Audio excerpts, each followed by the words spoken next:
Yes, welcome along to another edition of the Celtic View Podcast. The league season is over, but we're all getting ready for the Scottish Cup final this weekend, and we're also sitting here in the back of the Celtic women winning the Scottish Cup final in the weekend there, as ever, joined by our Celtic View editor Paul Cuddihy. Paul, sitting here again as winners of the Scottish Cup for the women's team. What an achievement. I think it's a good place just to start.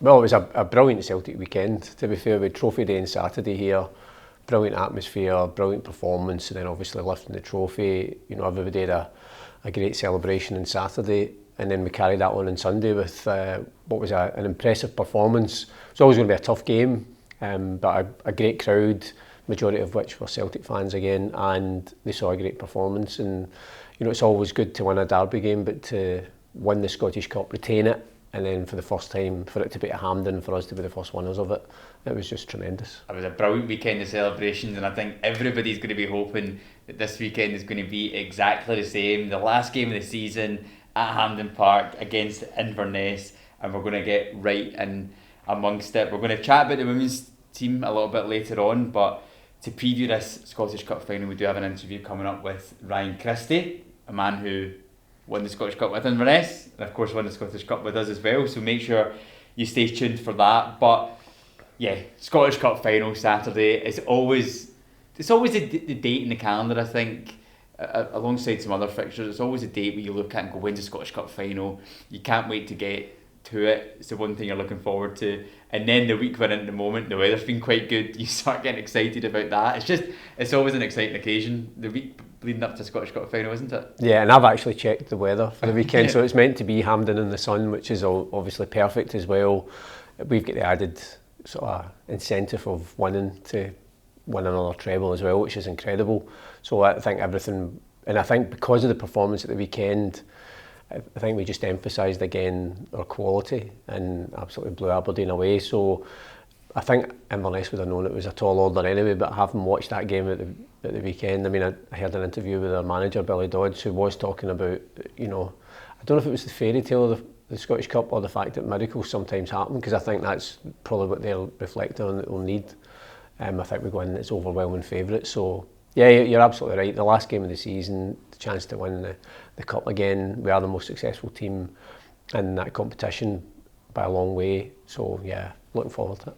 I mean, to have the possibility of going for another treble, we're not going to get too much into the chat about it, but just to think that would be our 8th treble, and for a generation now of Celtic fans currently who are maybe in their early teens or a little bit older, 20s, or myself kind of that age as well, kind of all you've known is seeing Celtic win trebles, and it's incredible what we've achieved really over the last however many years it will be now since we kind of really started winning trebles quite regularly. But to have the opportunity to do it again, it's an incredible feat, because it's something that, as much as we've done quite a lot of them recently, they still shouldn't be squashed, the achievement of being in the position to go for it and then hopefully having the chance to do it. Yeah, and we were doing the Celtic TV commentary at the weekend, myself and Tom Boyd, who has won the treble obviously with Martin Neil's team back in 2001, and the point he was making, which I think a lot of people make, is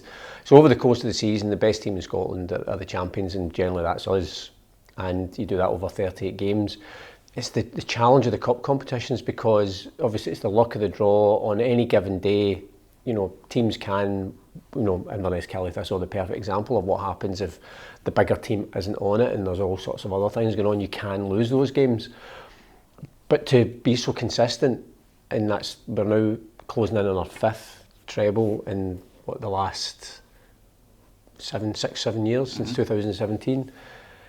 That consistency of getting up for every single cup tie and every single different challenge it's incredible, I think, and that shouldn't be underplayed at all. The fact that different teams and different players and different squads have just had that focus, that when it comes to those cup ties, regardless of where we're playing, who we're playing, or when, they make sure they win them. How do we see it going into the game? Because you mentioned earlier, this team just always seems to be able to step up when they have to, and then when they got to Trophy Day there against Aberdeen, and it's like, it's the last game of the season, let's put on a show and let's really ramp things up before the Scottish Cup final, and that's exactly what they managed to do with the 5-0 victory. So do you just see a continuation of that this Saturday?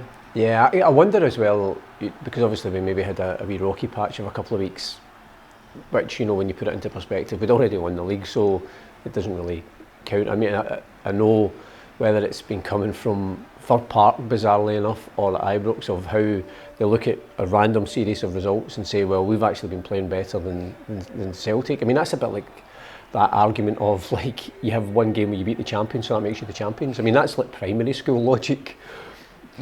But it was almost as if the players, kind of for the weekend, just went, do you know what, we'll just remind people of how good we are. And they just, from the word go, the pace, the passing, everything about the game, we just, you know, just brushed Aberdeen aside. They, to be fair, they were probably still on it from their midweek celebrations.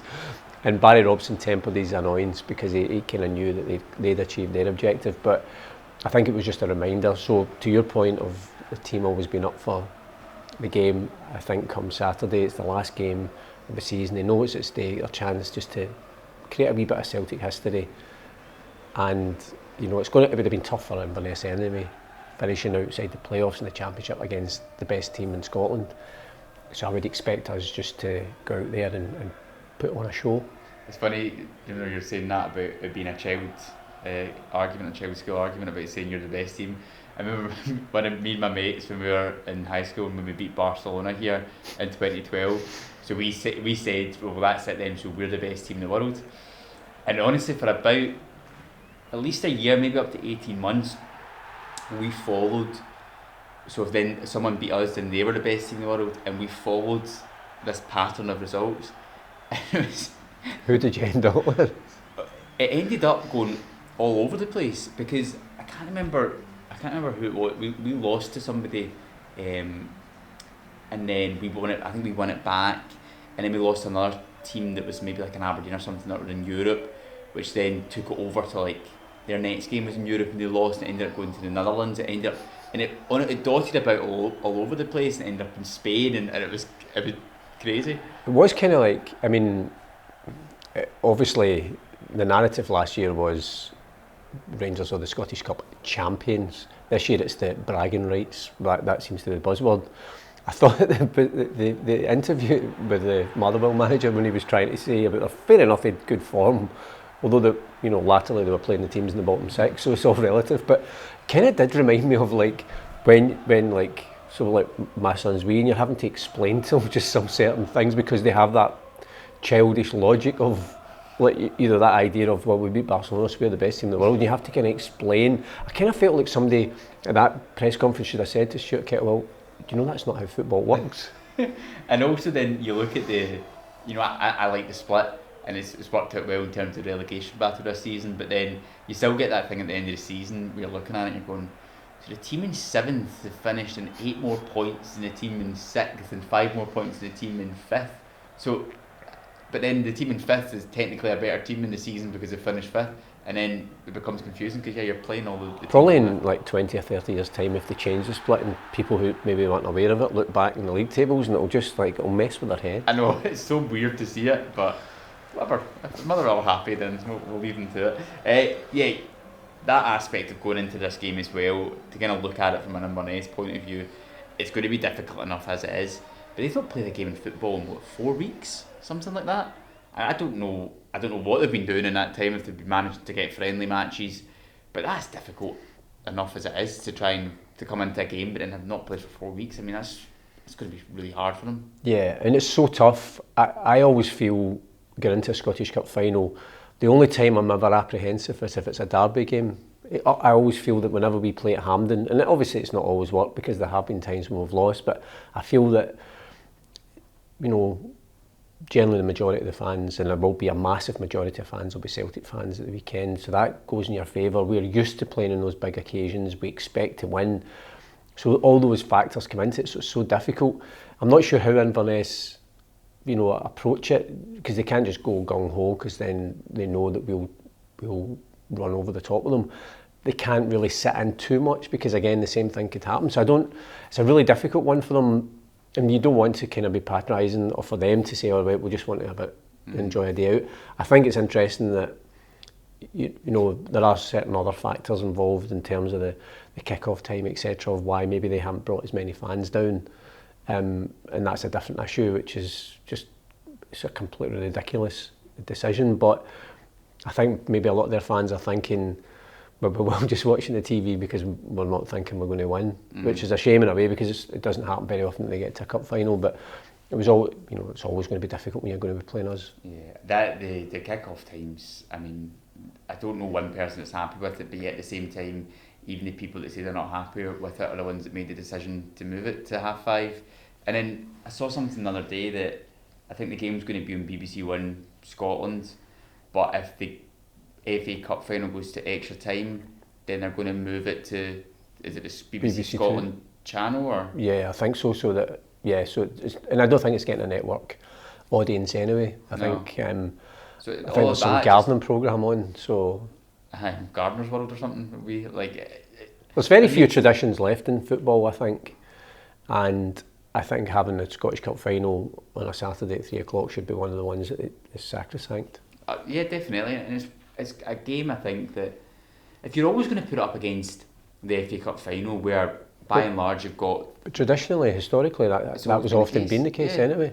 If you want to watch the game, you're going to watch the game. Yeah. You're not going to watch it or not watch it because you're thinking, oh well, that game's on. You know, you watch the game because that's what you want. You've got your traditions with everything. You've got your rituals. Like even we'll be working at the game, but speaking to friends and family, when it's Scottish Cup final, they'll always go to the same place to have a drink beforehand. They'll always then make the same walk, and even just those small little things. Some people don't think they matter, but they really do, because that's the whole essence of going to a game of football. And when you're starting to always change that just because potentially a TV company might want it at a different time because they want to try and get a few extra viewers, I think that's where football starts to fall away from what it's meant to be. As you say, so if we weren't in the final, just say if we'd lost the semi-final, it was Rangers and Inverness, now there's not a single Celtic fan that's going to be moaning if it clashed with the FA Cup because they want to watch the Scottish Cup final. You're never going to watch that game. So that's the same thing. People who are Celtic fans or Inverness fans who can't make the game, they will watch it.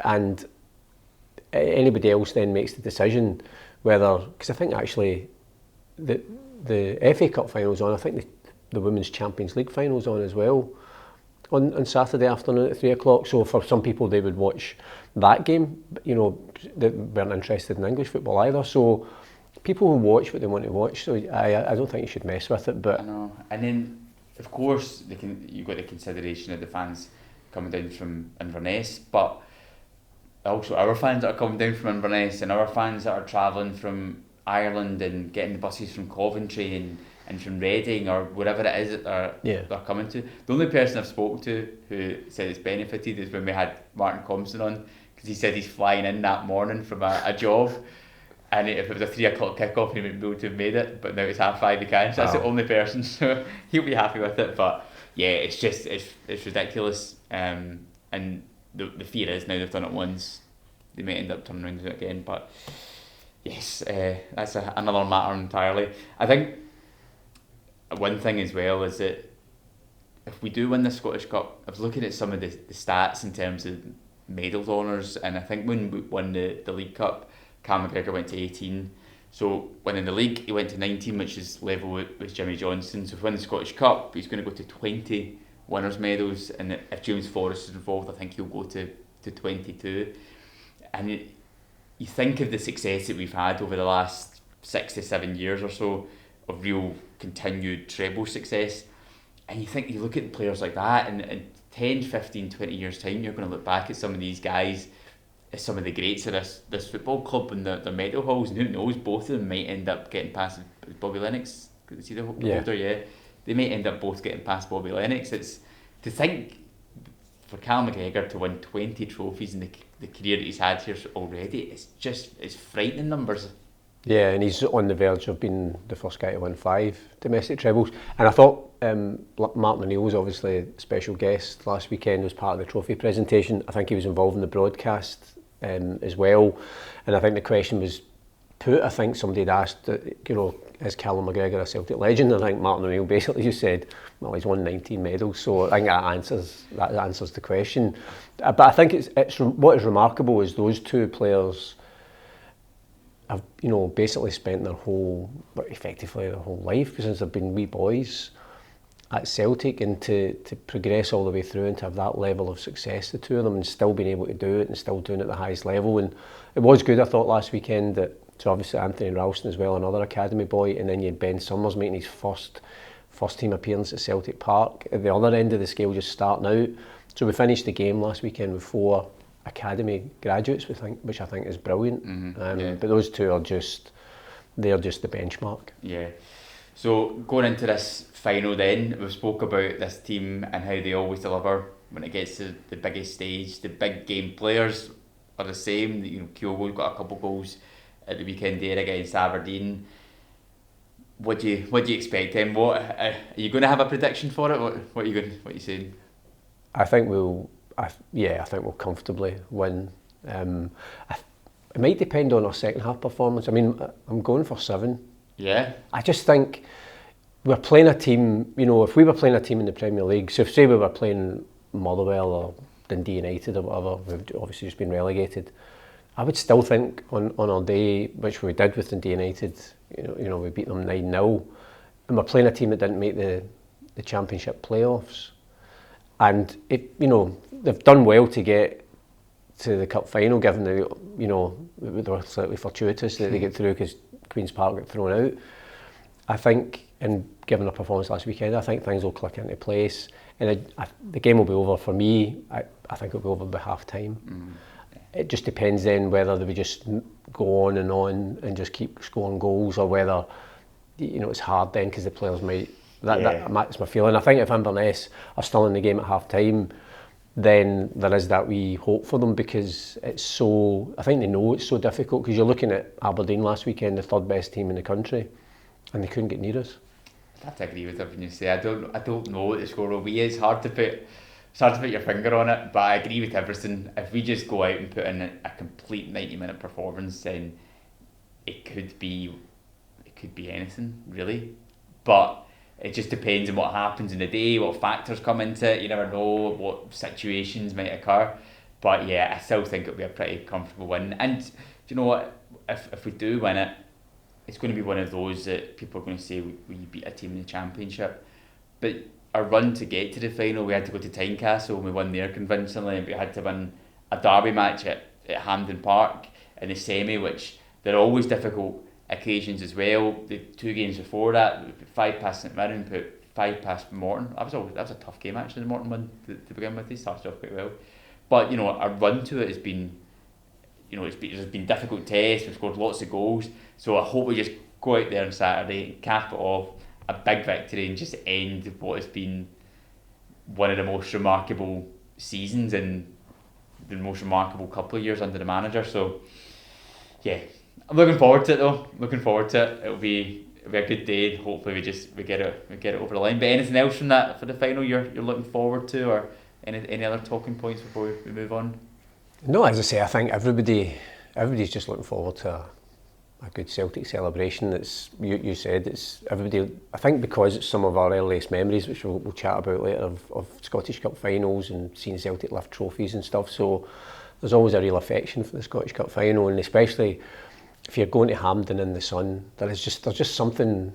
It just feels like a Celtic day, I think, when the sun's shining and we're at Hampden winning the Scottish Cup. Yeah, well, we're going to talk about our Scottish Cup final memories in a moment, but I think it's probably a good chance to bring in our special guest this week, which is none other than Ryan Christie, who this season has had a brilliant season, keeping Bournemouth in the Premier League. But we had him on to talk all about his time as a Celtic player and as an Inverness player, because he has a foot firmly in both camps. I think he said he's going to have the half and half scarf out for this, which is unacceptable in itself. I know. Especially when you think of the colours.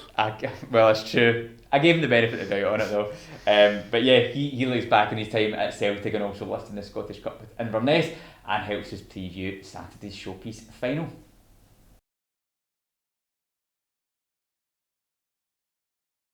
It is Scottish Cup final this Saturday, and we've got the perfect man to look ahead to, a man that's got a foot in both camps after coming through his boyhood club and lifting the Scottish Cup back in 2015. He swapped Inverness for Celtic and managed to win a treble in Scottish Cup and plenty of other trophies with the club. Please welcome along Ryan Christie. Ryan, thank you so much for joining us. How are you? No worries at all. Thanks for having me. Yeah, I'm all good, thank you.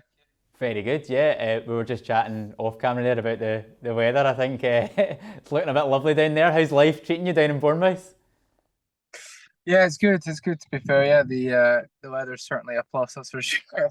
It's been beautiful the last kind of week or so. So yeah, loving it. Obviously, one game to go at the weekend, and then it's kind of the summer break. So looking forward to that. Yeah, I know. We need to start off actually. A massive congratulations in the season that you've had at Bournemouth, managing not really just to stay up in the Premier League, but stay up with a little bit of style as well. How you enjoyed this season? It must have been an amazing experience for you. Yeah, it's been amazing. Even obviously, I think at the start, everybody kind of wrote us off. Everyone thought we were going to get, one of the favourites to be relegated. So, obviously to shut everyone up and secure kind of survival and be in the Prem next year is nice. And then obviously to do it with 3 or 4 games to go, I don't think anybody would have thought that. So yeah, it's been nice. And obviously you just get to enjoy these last kind of 3 weeks of the season now with no pressure. So yeah, I've loved it. Yeah, and how's the experience been playing Premier League football when you had the chance at Celtic to play in Europe and play against some top teams, but how's that Premier League experience been for you? Has it been a bit different?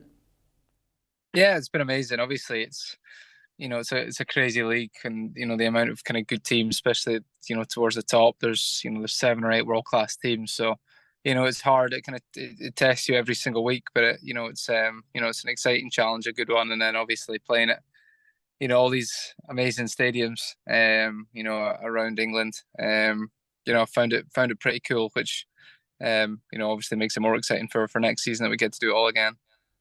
Yeah, brilliant. Well, lots to look forward to for you during the summer then, and I know you'll probably be in some Scotland duty as well, so you probably won't have too much time off, so enjoy that sunshine while you've got it.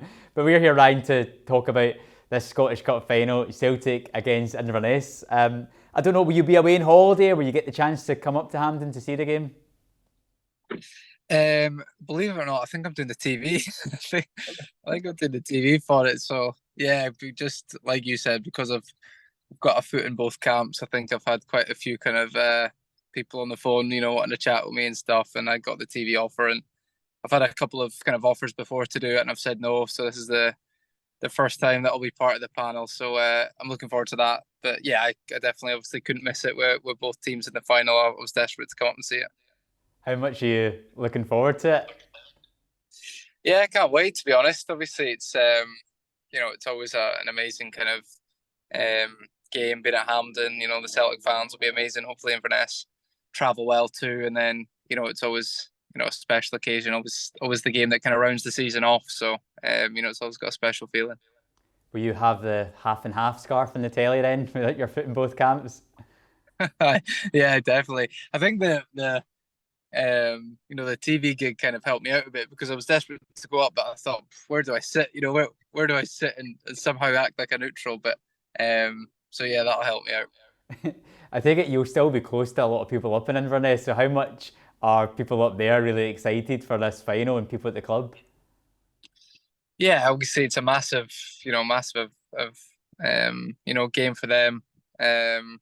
Obviously when the last time we won it, when I was there, I don't think anybody thought we would have been back so quickly to another cup final. So it's a credit to the boys. It's been a kind of mad cup run, obviously, with what happened against Queen's Park, and then they've put out 2 great teams, Premier League teams in Kilmarnock and Livingston, so fully deserved to get all the way to the final. And yeah, obviously a massive game for the club, and obviously trying to do the impossible and write another bit of history. It's just quite strange for Inverness though that they've had so much time off because they didn't reach the playoffs. Do you think that's going to have a bit of an impact at all in the game?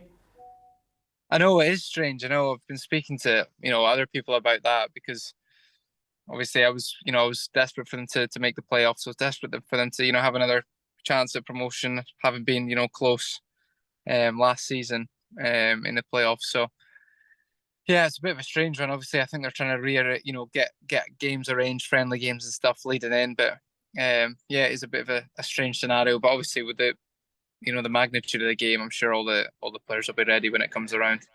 Yeah, and then from a Celtic point of view as well, I'm sure you're still keeping up to date with how your friends up here are doing. How much have you enjoyed seeing the way that Celtic have been playing this season and in the season before under the manager? Yeah, listen, it's been absolutely incredible to watch. I've kind of said it before. I got a tiny little sneak peek of what Andrew's like for the couple of months before I left, and I thought he was just absolutely superb. And from that time I got to work with him, I was pretty confident that the Celtic were going to be really successful under him. And this season kind of shows just that, and how amazing it's been. And then even speaking to obviously my pals that still keep in touch with Greg Taylor, and obviously I see Cal at Scotland as well. And yeah, just how much they're kind of loving it and playing under him, and obviously the success that brings, it comes hand in hand. So buzzing for them, and I'm sure again next week they'll be desperate to round the season off with another trophy. I was wanting to ask you that because you did have a short time at the club during the manager. Did you expect all this success to follow just from your little glimpse of training with him? Yeah, I genuinely did. Obviously, it's probably easy for me to say that now that it's happened. But as soon as he kind of came in the door straight away, you could see how absolute he was with his coaching plan, with the way he wanted to play football. And from my experience, when coaches are like that, it normally comes off when they're so absolute in what they want to do and how they want to play. And the way he kind of got his message across of how he wanted Celtic to play football was very clear. And obviously you can see it now. Obviously he's been in the job a while now, and he's got the boys doing it to absolute perfection. So even in Europe, I think really unlucky, even with the results against some very, very good teams. I thought the performances, especially against Real Madrid, were top class, which is a credit to the boys playing against that kind of opposition. And even some of the players that you got to play with just for that little period of time, I'm thinking of the likes of Kyogo. Again, could you tell with those guys that they were going to have the success that they went on to have so far? Yeah, I mean, Kyogo's a good example. He as soon as he came in the door, obviously he couldn't speak much English. I don't know how it is now, if he's getting any better, but when he first came in the door, I don't think anybody knew what to kind of expect. And I think his first game in the league was the Dundee game, and he scored a hat trick. And I thought, okay, this kid's got something, I think. So yeah, he's done all right, to be fair. So yeah, he's a top quality player along with the rest of the boys that the manager's brought in. And again, especially when these kind of players fit the way the manager wants to play and buy into his style, it's a recipe for success. Yeah, let's take a look a little bit more at this final then. So from your experience, of course, you won the Scottish Cup with Inverness, you won the Scottish Cup with Celtic. What do you think the players from the Inverness camp will be feeling going into this? And then again, from your experience, what's it like from a Celtic point of view going into a final where the expectation is on you to go and win the game? Yeah, obviously two, kind of different sides to it. The Inverness side is probably more of a, they're obviously massive underdogs first and foremost, so they'll just be desperate to to try and get something, start the game well, and do the basics. I know it sounds crazy, but it's little things like that you try and think in your head going into the game. It was a strange one for myself playing for Inverness, because somehow going to the final we then play Falkirk, and we were the favourites going into it, so it was a bit bizarre. But the other side of the coin is Celtic, the expectation that comes with it, all the pressures on Celtic being the favourites. But again, that's something that comes hand in hand with playing with such a massive club. You go into these games and you expect to win, and you need to perform. But like we've seen over the course of the season, that the boys have shown that they're more than capable of doing that. So yeah, listen, from my side of it, I'm just wanting an exciting game. Yeah, like a massive 4-4 draw, and then just see what happens in penalties or something from your point of view. Yeah. But when you won the Scottish Cup with Inverness in 2015, you beat Celtic in the semi-final. along the way. Do you think that's something that, from an Inverness point of view, they'll be looking at and saying, "Look, we've done it before, we could do it again"? Yeah, you never know. Obviously, when I look back on that game now, it was, there was definitely aspects of that game where it felt like it was just, luck was on our side in that day. Obviously, going into that game as well, it was the same feeling. You're playing a massive game, and you're going to need something special to happen if you want to get through. And then big Virgil van Dijk curled one in the top corner for like 15 minutes, and I thought, oh no, here we go. This could be a long day. And obviously that kind of handball incident, you've got the red card, things seem to kind of fall our way. But yeah, obviously the kind of Scottish Cup seems to throw wild cards like that most of the time. Obviously over the years, I think, Inverness at times have kind of been a bogey team for Celtic. So listen, maybe they can take a bit of hope, from that, from past results. But yeah, it's going to be tough. Yeah, we're still not resentful over that handball incident. We've got over it. But see, to lift a Scottish Cup with a club like Inverness, and for yourself being a homegrown lad at that time, what did that mean to the city and to the people up there? And where does that achievement for you rank in your career? Yeah, it's definitely right up there, just because of, first, it was the first ever time. It was my first trophy. So, that was an amazing, feeling in itself. First trophy in my career. And then, like you said, being a homegrown kind of player, I knew kind of how much it meant to everybody being involved at Inverness. All my mates, were Inverness fans, and, some of them who came through the youth with me, and they were kind of all at the game. So, it was just such a bizarre feeling, obviously winning it the next day at the kind of bus parade, and we're coming out, and I'm just seeing all my kind of mates like lined in the streets of Inverness. So, it was pretty surreal. And something, again, I know we had a really good season, but if you told me at the start of that Inverness would win a Scottish Cup and finish third, I think everybody would have called me crazy. So, yeah, it was an incredible season, and one I'm very fortunate to be a part of. Yeah. So you then signed for Celtic that summer, if that's right. So did you go into that final knowing it was potentially going to be your last game and that you were going to be joining Celtic, or how did that move come around? No, I had no idea. I didn't know. Obviously, big John Hughes, the manager, Yogi, he was obviously a big Celtic man. I think he was pals with John Collins, who was the assistant coach at the time with Celtic. And from what I've heard now, he was in his ear every other week telling him, that they should have a look at me as a youngster coming through Inverness. Where it wasn't until the start of the next season, and we played Celtic at Celtic Park. I think it was 4-2 in the league or something. But I managed to come on and score a goal, and I think that's when Yogi then had another word in John Collins' ear, a bit more proof. And I think it was a couple of weeks after that I kind of got the phone call. It was obviously mental, being a Celtic fan growing up. That was a bit of a surreal moment as well. And then I'm buzzing to make the switch. Yeah, because your Celtic career, I want to get into some of your Scottish Cup memories now with Celtic in the finals, but your career really was one of perseverance, because signing in that summer in 2015, it wasn't really until maybe the 2018-19 season where you really had your real breakthrough at the club. So what was that period like for you, having to try and force your way in but then go out on loan as well? Yeah, listen, it was tough. Obviously, when I arrived at Celtic, I kind of arrived injured, which wasn't the best of starts. It took me a couple of months to get back to kind of full fitness. And then even when I did, I hadn't played a match in so long, so it wasn't like I can go and chap on the manager's door and ask him to throw me in. So of course it took a bit of time. And then the jump from, I know we had a really successful team at Inverness, but the jump from there to going into Celtic at that young age was still a massive gap, and one that I was probably going to need to take a bit of time to get used to. Obviously, Brendan Rodgers comes in, loved working under him, got a pre-season, but again, the game time was limited, and I didn't really want to go too long. I think by that stage, it just coming up to a year where, I hadn't played regular football, so I didn't want to leave it any longer than that. And obviously the loan switch to Aberdeen came about, and I just kind of jumped at it with the hope that, it would help helped me, improve my skills and come back to Celtic an even better player, kind of ready to challenge the first team.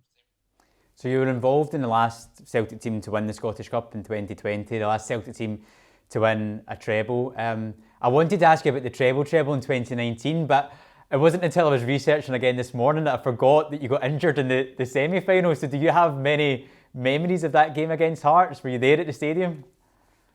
I was there, yeah. I remember, obviously, it was a bit of a, mental injury with a kind of facial injury in the semi-final.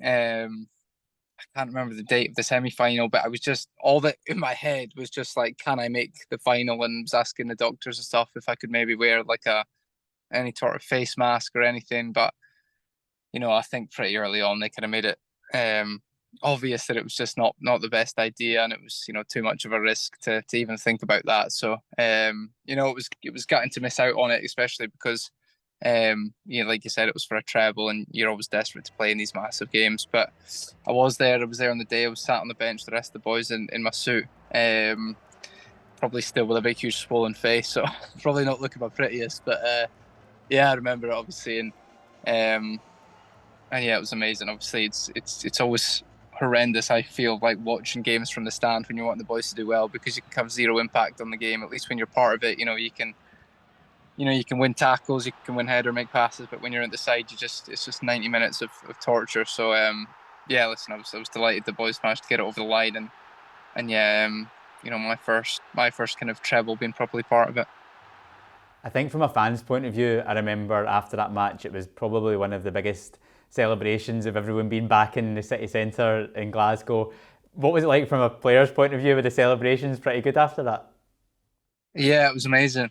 I think, where did we go? We went back to the Radisson Red, I think it was. All of us, because I think we were supposed to have like a bus parade, but it was just too mental in George Square that they just called it off. So we were obviously getting sent all the videos you could see on Twitter and stuff of the Celtic fans just taking over, which was amazing to see. Even our journey from Hampden back to the hotel was amazing, with like fans still lining the streets and stuff. So because it's always falls on it's the last game of the season, it's it's nice that you finally get to kind of let your hair down and enjoy any achievement you've made. So everyone's family and stuff there, and celebrating. It was a good night. So then the next season, we win the quadruple treble, but the Scottish Cup final it's quite a strange one, because of course it gets delayed from COVID. When it's then played, it's in the following season in December. It's behind closed doors. Does it feel strange for yourself as well when you think back onto that final against Hearts? Yeah, it was a weird one. Obviously, I try in my head to take nothing away from from what it was, because it was another Scottish Cup final success. But a big aspect of these cup finals is playing in front of the fans and playing at a full Hampden, because it's an amazing experience to do that. So obviously it being behind closed doors was a bit weird, and it was a shame. Obviously nothing you can kind of do when it was COVID times, and like you said, being the into the next season, when you do win it, you can't really celebrate that much, because it was like in the middle of a season. So it was kind of back to business. But again, an amazing way. I think it was like 2-0 at half time, and at half time I just thought, like, oh, perfect, maybe score another goal, keep the ball, like, happy days. I didn't expect it to go how it did, and it goes all the way to penalties. So looking back, obviously an amazing way to win it, but I definitely thought it would have been smoother sailing than that. Take us through your emotions, because you had a big high, scoring an absolute screamer in that first half, and then I can imagine quite a low feeling in the penalty shootout. Talk us through your emotions during that match. Yeah, I just remember, obviously the goal, I was buzzing with the goal. I scored a similar one in the semi-final against Aberdeen, and then Neil Lennon before the game had just said, you're playing a similar position, if you get the chance, just hit it. And then, I don't know, it was like 12 minutes in, the ball kind of fell perfectly to me. So I thought, I was delighted with that. Obviously then the game goes the way it did. Extra time seemed like an absolute slog. I remember just facing corner. There was no kind of rhythm to the game, and it was, it was such a weird game to be part of. And then, then the kind of ups and downs of penalties, and, Craig Gordon saved mine. Even like to this day, we had a Scotland camp, I think like a couple of weeks beforehand, and we were practicing penalties at Scotland, and I was taking mine into Craig Gordon, and I put like 3 in a row, like went for like top right corner, and he didn't get near any of them. So obviously the next penalty I take is the one in that cup final. And I just completely forgot that Craig Gordon was in goal against me, that I've been practicing against him. So he said to me after the game, he's like, I just guessed you were going to go the same way you've been practicing. So like when I watched it back, like he just dived early, perfect height, like saved it. I thought, how have I not remembered that? But yeah, luckily, listen, I think it was Connor Hazard in goals, made a couple of great saves, and then big Norwegian Chris Azure steps up and curly toes one down the middle to win it. So yeah, happy days. Yeah, he stepped up with the winner. Does he still mention it to you at all? Oh, well, Chris probably as well as I do. He doesn't shut up about these kind of stuff. So any possible time he could tell you how good he was, he'll tell you. Is that the most centre-half penalty ever? Just running up and smashing it? Yeah, and he'll convince you that it was nice and relaxed and chilled. I think he took about 2 meters of turf before he even connected with the ball. But yeah, listen, so I can't complain. Even though, as we said, it kind of spoke about the strangeness of that final with it being behind closed doors, it was a quadruple treble that we achieved by winning that final. When you try and put into words and context what that achievement means to you and to the club and to what you all felt at that time, how do you try and put that into words?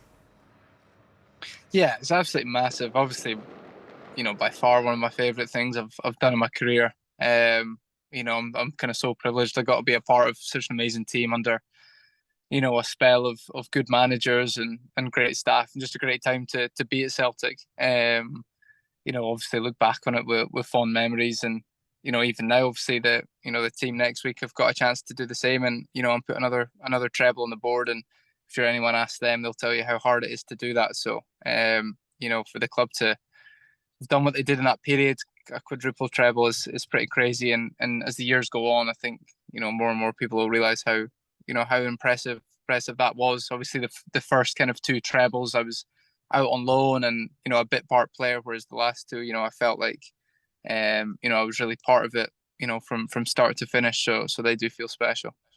Yeah. Just when we finish off, Ryan, I just wanted to go through some. Usually, anytime I have a guest on, we go through some quick fire questions of your time at the club and teammates and things like that. But before we get to that, I just wanted to ask about when you were leaving Celtic and going to join Bournemouth, because as we mentioned, you had a bit of a spell in the team, and I think you're probably one of those players a lot of Celtic fans look at and saw the way you played under Ange and thought, oh, you would have been brilliant in this system. See, when you came to leaving the club, was it quite a difficult decision for you at that time, as much as you were quite excited about that new opportunity at Bournemouth?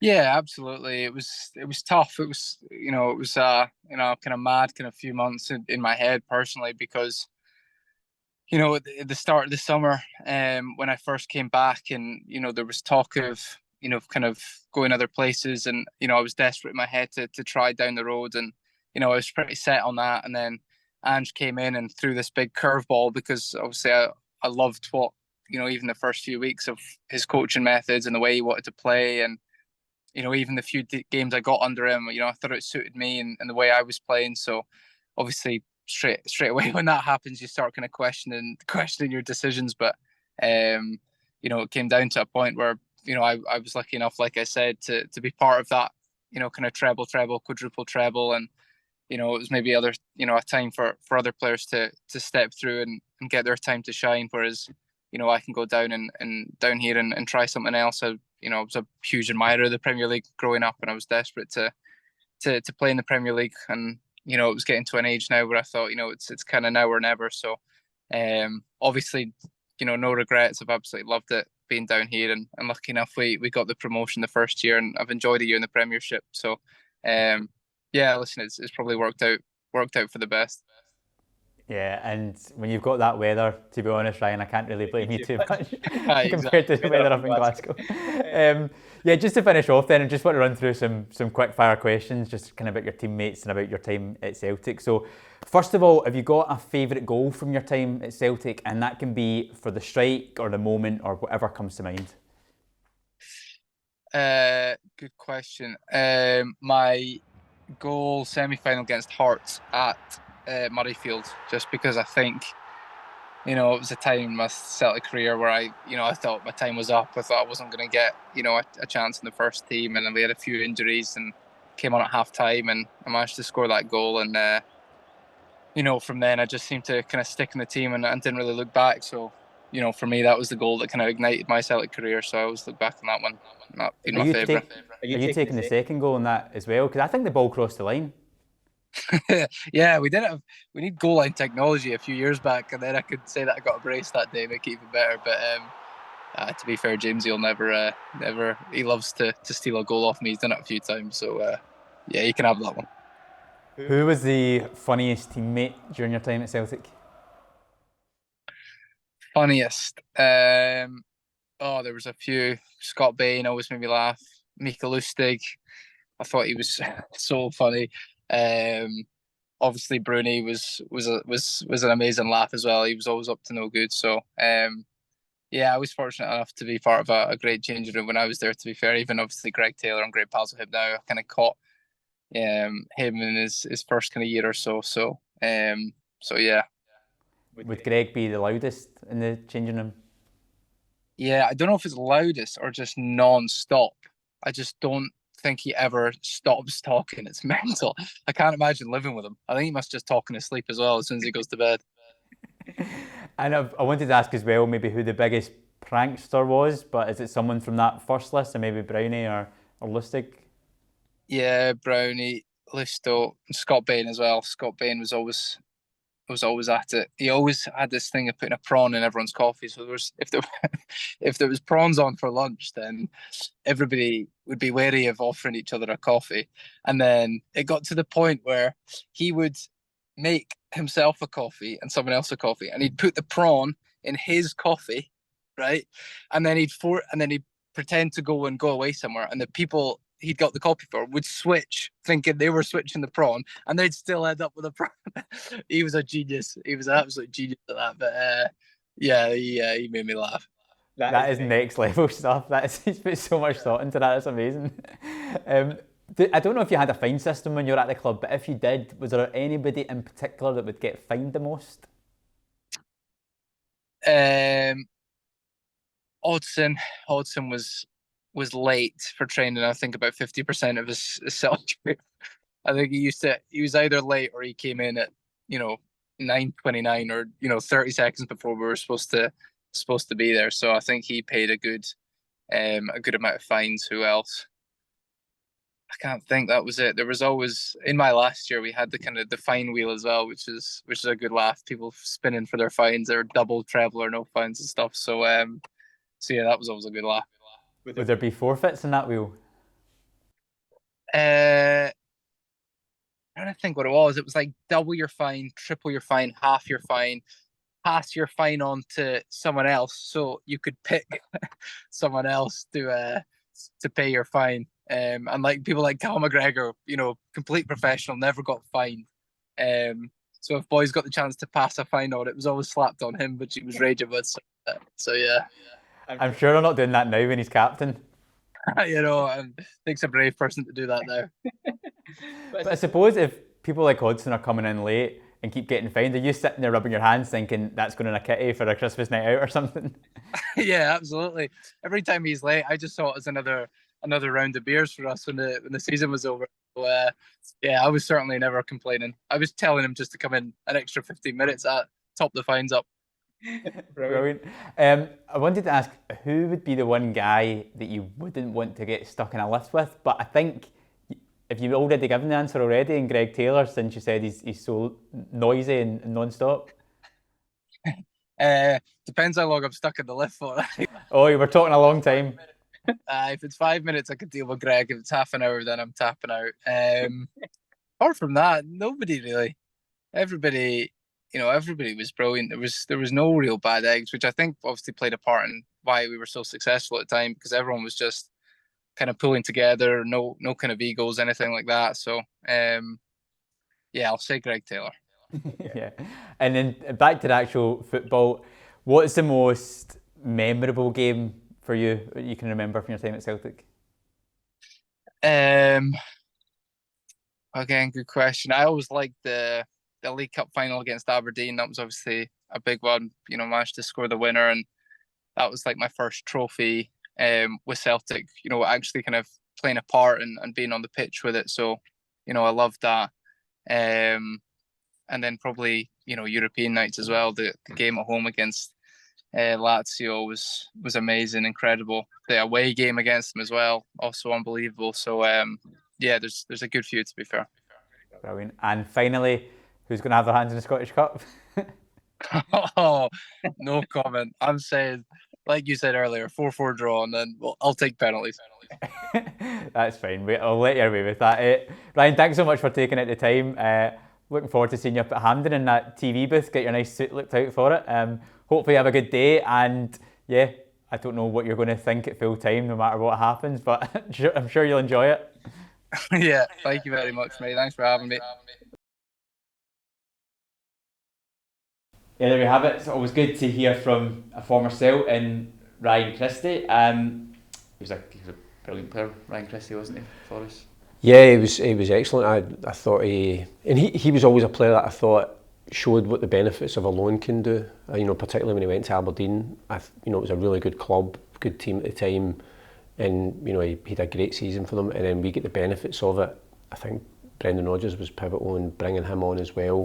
And I think it was just that he'd already decided to leave when Ange came in, because I think if he'd stayed, he would have been exactly the sort of player that I think would have really thrived in the system that we play. But I think increasingly, I always liked him. He was a great person to interview, always a really good guy, but a really good player. And I think you saw over the course of this season, the longer the season went on, the more pivotal he became to Bournemouth.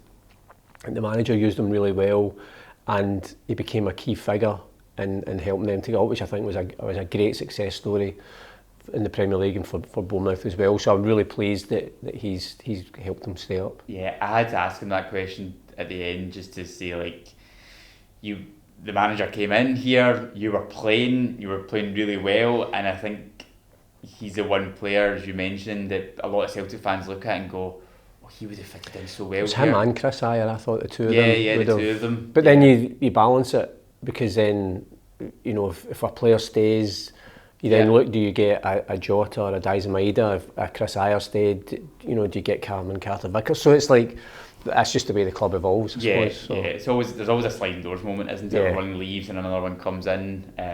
But he said it, he was like, basically he'd made his decision, he wanted to go, but then the manager came in and they're playing this brilliant football, and he's like, oh, wait a minute here. But it's worked out well for him. Went down to Bournemouth, got promoted, now stayed in the Premier League as well, and not even by the skin of their teeth. They've done really well in the season, so all the best to him. And he'll be going to the game on Saturday. He's doing the telly as well, so I'm sure we'll get to see him, but he'll probably be celebrating no matter what, whatever team. Well, he is the only man to win the cup with both teams. So. Yeah. So yeah, just kind of sticking in the theme of the Scottish Cup final before we then move on to the women's team Scottish Cup final. I thought it'd be a chance for us to look back on our own memories, because when you get to the build up to a final, you do a lot of the time reflect on other cup final moments that you remember, your first games, different things, different memories, occasions. So just to kick things off, your first cup final, do you remember it? Yeah, because you're just doing this to make me feel old. So 1972 was the first cup final I went to. Celtic beat Hibs 6-1. I was about 5.5. I was just short of my 6th birthday, and my dad took me, and I just remember that's why I love going to Hampden, because my earliest memories it just seemed to be, we played Hibs 2 or 3 times in cup finals, so both teams played in green and white. The pitch is green, all the fans are wearing green scarves and stuff, so it just felt that was just part of the National Stadium. And my gran stayed in Tory Glen, which is just 5-10 minutes walk over Prospect Hill Road to Hampden, so we would always go for a cup final.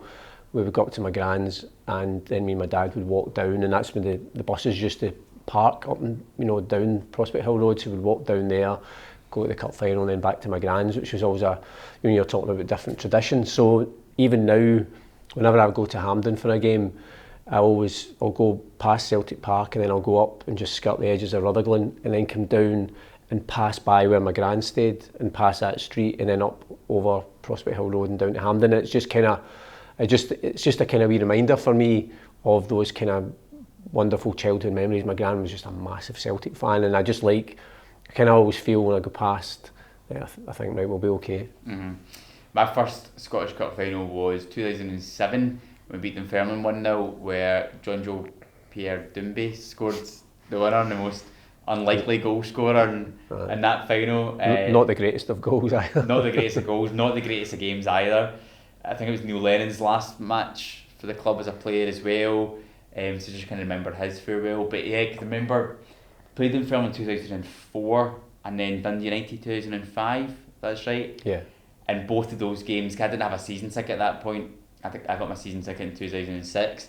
So I was trying to get to both of those games, but my dad couldn't get a ticket, and I was still young. So if he could get a ticket, he couldn't get one that was next to him. So he didn't want me to go to Hampden and sit on my own and things.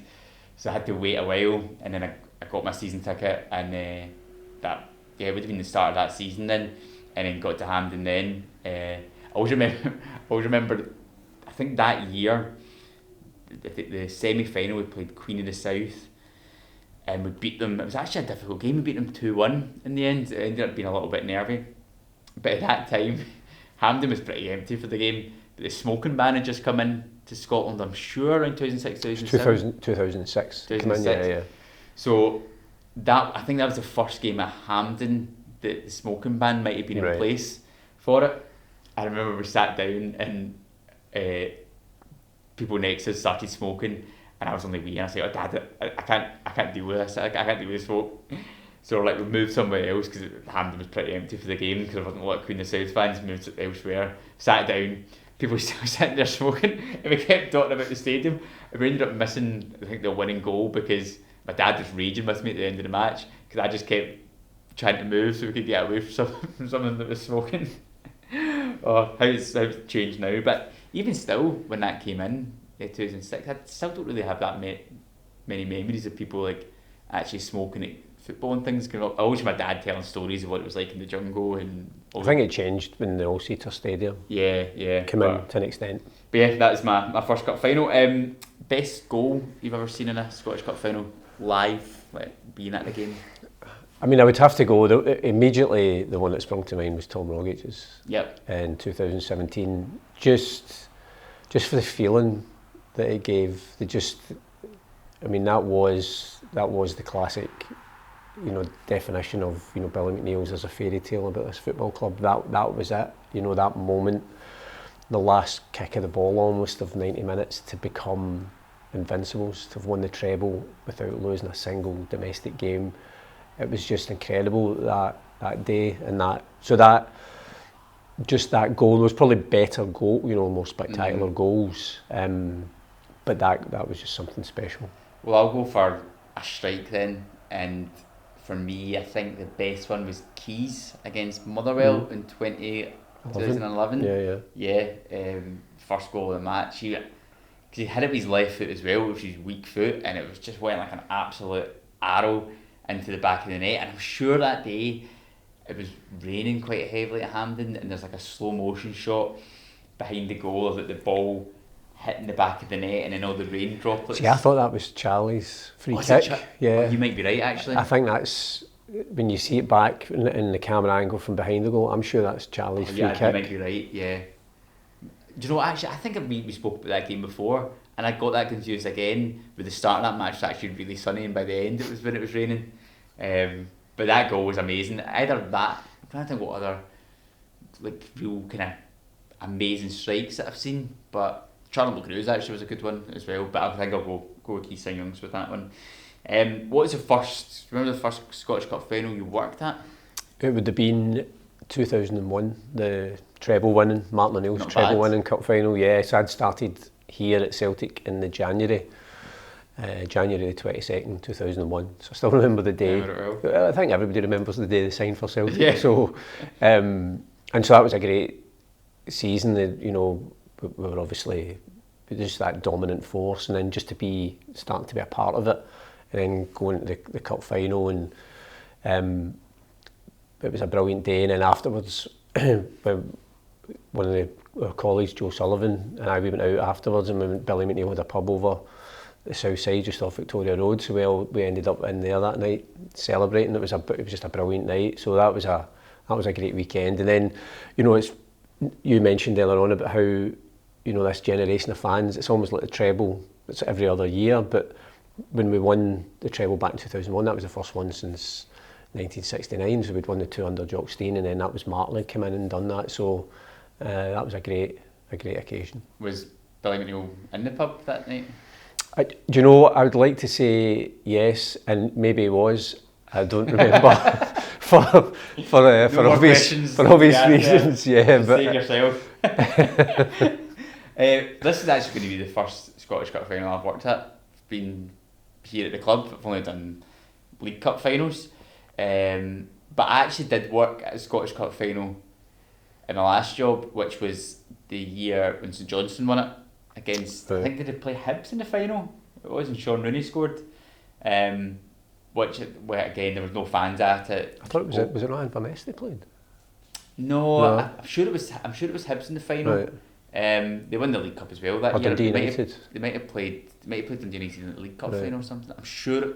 Of course, they played both. They won both cups that year. Yeah. You might be right. I remember going to. I went to the League Cup. Worked to the semi-finals of the League Cup and the final, and then the same in the Scottish Cup, and it was. It was rubbish because you were at Hampden and there was no fans, and then Celtic weren't involved in any of them either. But it was, you know, you were kind of there, and you kind of felt for St Johnstone fans because they didn't have the opportunity to get to that final. But yeah, that was the first one I worked at, and but this is going to be the first one. So if we don't win, then you know who you can blame. Yeah, it may be your last one. Yeah. And then favourite Scottish Cup final. Yeah, I've spoken about this before on the podcast. It's the Centenary Cup final for me. It was just everything about the day. From the moment I woke up in the morning, it was a sunny day. We went to the game, got picked up at High Street, me and my two pals, decked out in Celtic strips by two Dundee United fans because they weren't sure how to get to Hampden, which I thought was obviously showed that they didn't get there very often, but quite trusting just to stop in the centre of Glasgow and pick up three Celtic fans. The day was great. We won the cup, and the kind of way that team kept going and winning those late dramatic games, and then went to the Celtic story that night at the Pavilion, and then went back to a party at my pal's mum's house, and we came in at about 12:30, 1 o'clock, and were greeted as if we'd played in the game, like we'd won the cup. It was just a perfect weekend, and it was that moment where before, like, the reality of adult life of, you know, marriages and mortgages and kids, etc., kick in. It was like the main priority in your life was just how do you get to the Celtic game, and that crystallised it for me. I think mine will have to be the Tom Roderick Aberdeen final for everything that you said about it, the emotions behind it. I can't. Sometimes it's hard to think that you get so emotional over something, you get so invested into something, and honestly that match felt like a matter of life and death, where I remember the chance that Aberdeen had where they're going down the right and they cut it across. I think it was Johnny Hayes that cut it across, trying to find Kenny McLean, and it just goes behind him, and the feeling of relief when that was missed, and then you're just thinking, right, okay, we're going to be going into extra time, and you're standing there trying to mentally prepare yourself for another 30 minutes of what we've just had. And when Roger scored, I actually don't think I celebrated. It was more of like this just outpouring of emotion and relief, and I was almost like in silence where this whole chaos just engulfed you. Yeah, an incredible day, incredible night after that as well. And then an honourable mention as well, I think, would go to the treble Hearts final in 2019 as well. Very, very similar, both finals, but you don't get that unless you have the first one. So that and the moment of scoring in the 94th minute, 93rd minute, the way the goal was, all that type of stuff. But yeah, they'd be my two. But hopefully it's not as nerve-wracking this Saturday. Yeah, it's just funny when you're talking, and people who maybe are not into football, don't get it, and sometimes they'll be dismissive of the kind of emotion of that, like of how people get caught up in it and how, you know, people dismiss it's just a bunch of guys or a bunch of girls running about kicking a ball for 90 minutes.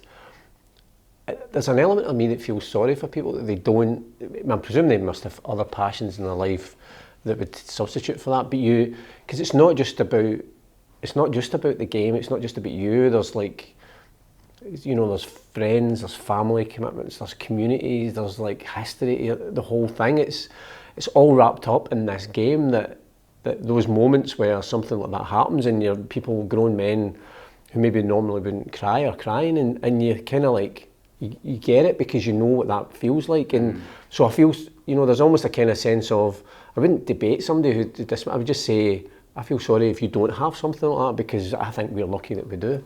Because what else in life actually gives you, if you score a goal in the 93rd minute, there's nothing else that really happens in life which makes you hug the person next to you and just let loose in that moment. Like, even if you go to a gig and someone plays your favourite song, you're not like jumping up and down screaming and like, yeah, you're enjoying it and you're singing along and stuff, but you're not whipping your top off and running around and all that type of stuff. You've never seen me at a Duran Duran gig. And nor do I now. But no, yeah. But it's like, for me it's like, so I was saying to you, like, I remember memories of my gran and going, so like she would have been a Celtic fan and her dad would have taken her, so she, you know, in the early days, she was born in 1904, so her dad would have been going to see Celtic in the early days, so there's that connection. You remember that, you remember going with my dad, I remember going with my friends, taking my kids, and it's just, there's all those connections and threads through your life, and you know, it's a cliche, but like Celtic fans will always remember some of the, you know, the most significant days of their life, where it's like a new job, marriage, kids being born, anything like that in relation to how a Celtic result. It's bizarre how Celtic fans will tell you, you know, when they're talking about something that's not related to football, and they say, we beat St Mirren 2-0 the day before, and you're like, first you go, how do you remember that? But then you do, because we all do. I know. And even just the way it almost takes over your life, where the season's not even over yet, but I'm already starting to think, so when the fixtures out for next year, and then you're already starting to think ahead to that, and you know you're going to have to like plan just social events, everything around when the fixtures lie and when you can get to a game, or people say, oh, can you come away that weekend? I'll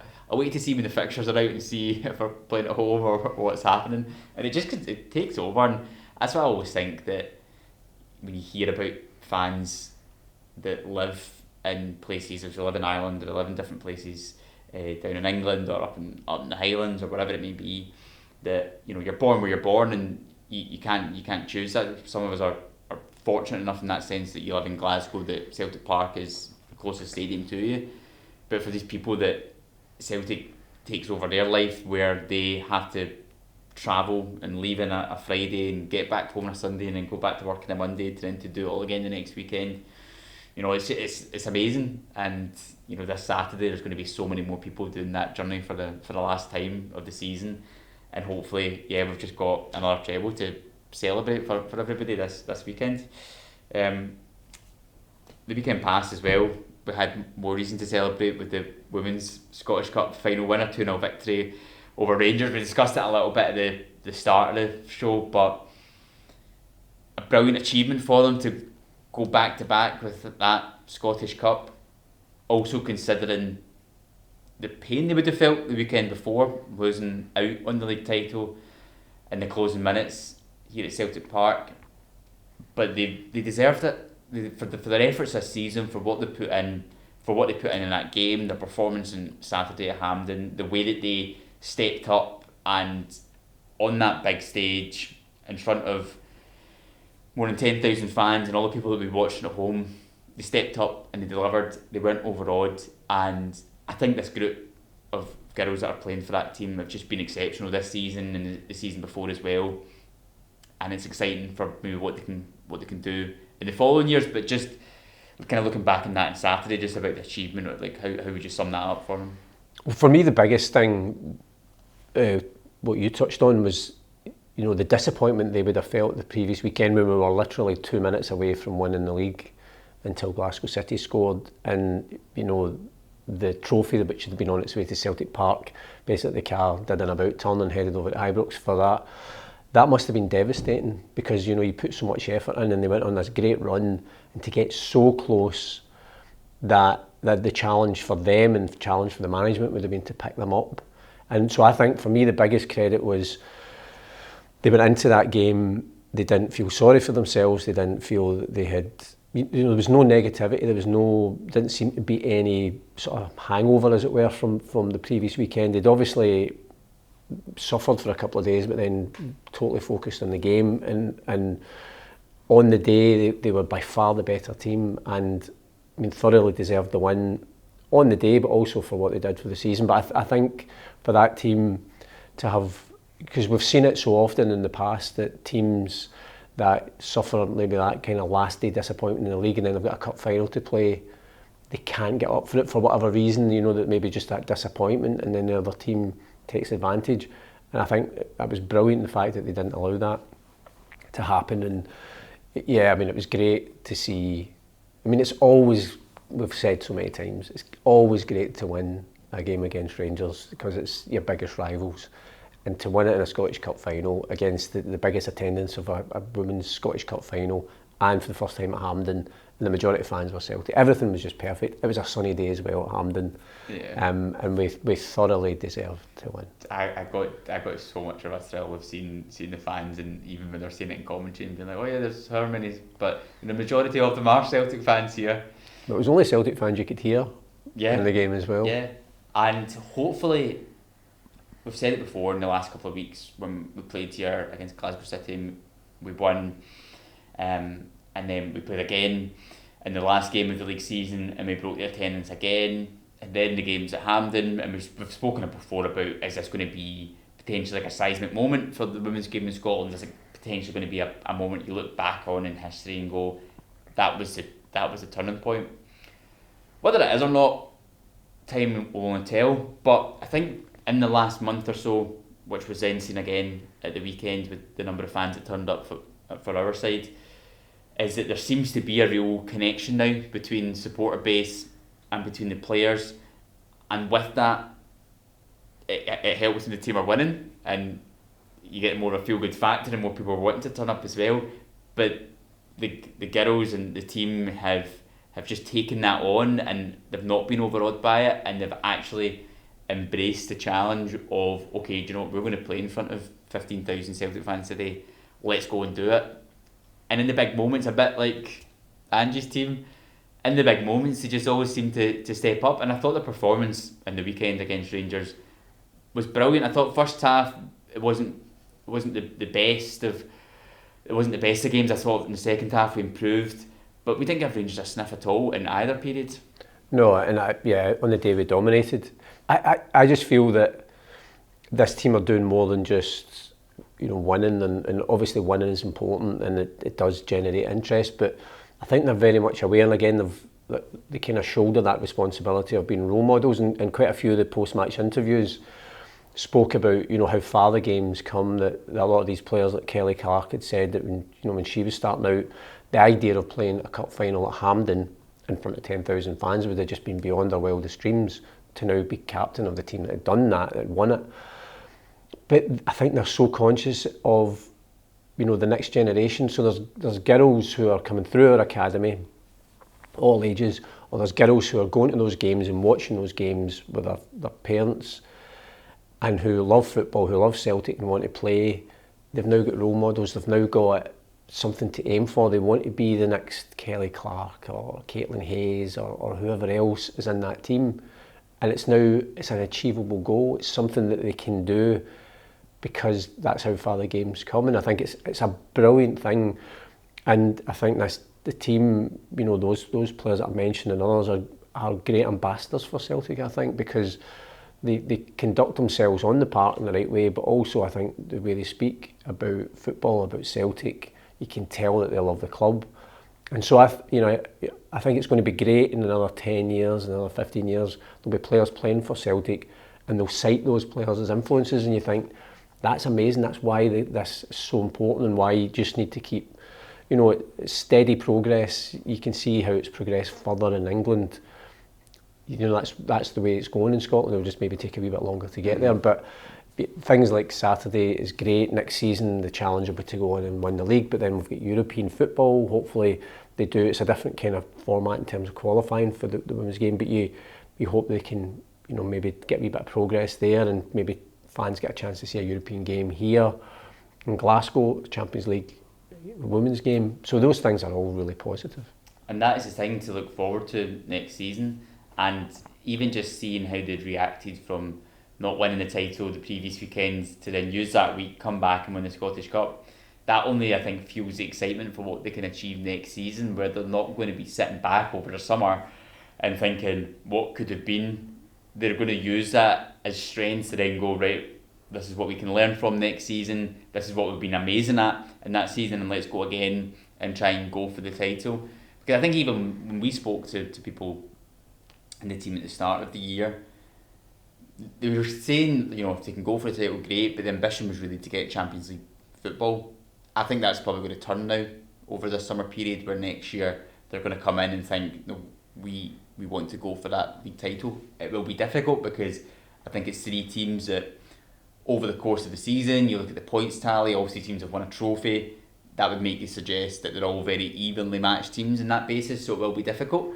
But the excitement of winning our cup, the excitement of potentially going for a league title next year again, and that European football, I think it's going to be a brilliant campaign for them next season, and what's been a brilliant campaign for them from this season as well. So yeah, I think it rounds off, you know, to win the Scottish Cup like it will be for Angie's team on Saturday, just to win that last game of the season, to go out in such a high, it's always just such a special moment for them. Yeah, and I mean, genuinely, they're probably, obviously we're not privy to the discussions in here, but they must be looking at having to build a bigger trophy cabinet, because we've won the Glasgow Cup, we've won the Youth Cup, we've won the Women's Scottish Cup, we've won the League, the Scottish Premiership, the League Cup, and then the Scottish Cup. So there's a lot of trophy. The only one we didn't win was the Bragging Rights Cup, but we're all right with that. Well, talking about trophies, there is one trophy. Seamless link there.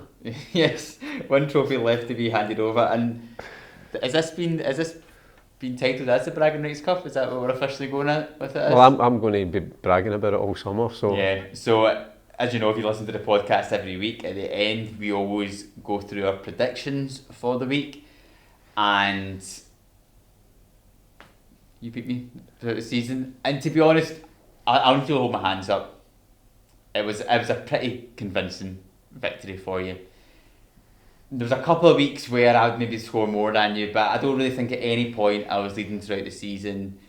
And you know, I think in the last couple of weeks, when pretty much you wrapped up the title, I think my points got up a little bit. So what you don't end up sounding like a Motherwell manager. So I think, you know, I'll need to take that into next season and show that I'm closing the gap on you, because that's all that really matters, isn't it?